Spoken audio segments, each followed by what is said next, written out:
So one of the big ones I want to spend a bit of time here on is Petronas. Who's heard of this company? Do you know where it's from? Yeah. So it's the Malaysian National Energy Company, and it's been in the news. You know, they said, yeah, we're going to go ahead. No, we're not going to go ahead. So I think it's really important when you look at this stuff to kind of try and cut through that media, the media sensationalism, cut through that and get down to the facts as to what's actually happening. So the facts, give you a little timeline here. Petronas in 2012 bought Progress Energy, wholly bought it. They were a wholly owned Canadian company. They bought it for $5.5 billion. All Progress Energy did was explore and develop lands in Northeast BC. That's all they did. They didn't really do anything else. That was their primary operating business. So they bought these guys to explore and develop gas in Northeast BC. $5.5 billion to do that. Then they bought another piece of land for $130 million. That was in March 12th, 2014. So the cumulative spend, I missed one here. So they continued to expand their holdings, in 2013 and spent $1.5 billion to buy another piece of land. Then they bought another one for $130 million. So their cumulative outlay today, they've spent over $8 billion in the region. And they're currently spending $2.5 billion on drilling per year. They drilled 192 wells in 2013. They drilled about 200 wells in 2014. And currently, they have 21 rigs operational drilling right now as we speak in Northeast BC. Petronas also just held a kind of high-level CEO conference for their service providers in Calgary about 3 days ago.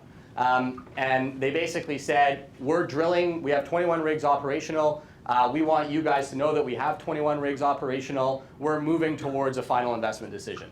That was 3 days ago. They had a meeting with their service providers in Calgary.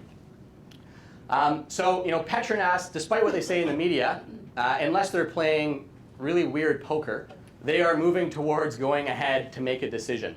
And it's widely believed that the reason that they've been stalling is they wanted this capital cost allowance from the federal government, which was announced 3 days ago by Harper.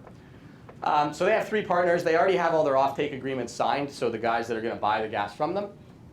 And the big thing, they're one of 20 LNG projects that have been announced for the region right now.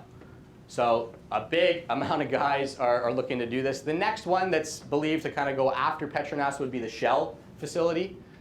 Shell is LNG Canada. They're partnered with KOGAS, PetroChina, and Mitsubishi, Japanese company.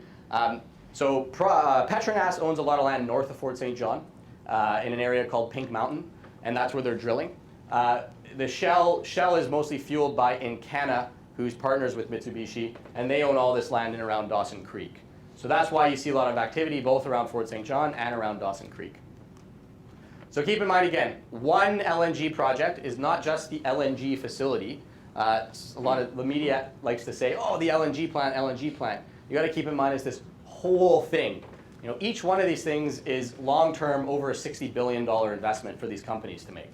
It's a massive amount of money. And all the gas comes from one spot, Fort St. John and Dawson Creek in Northeast BC. So that's why we're there. That's not why we're over here. We're not over here because we don't know which one of these LNG facilities is going to be built. What we do know is all the gas comes from here. There's even an LNG plant down in Oregon that was announced that is getting gas from Northeast BC if they build that plant down in Oregon in the US.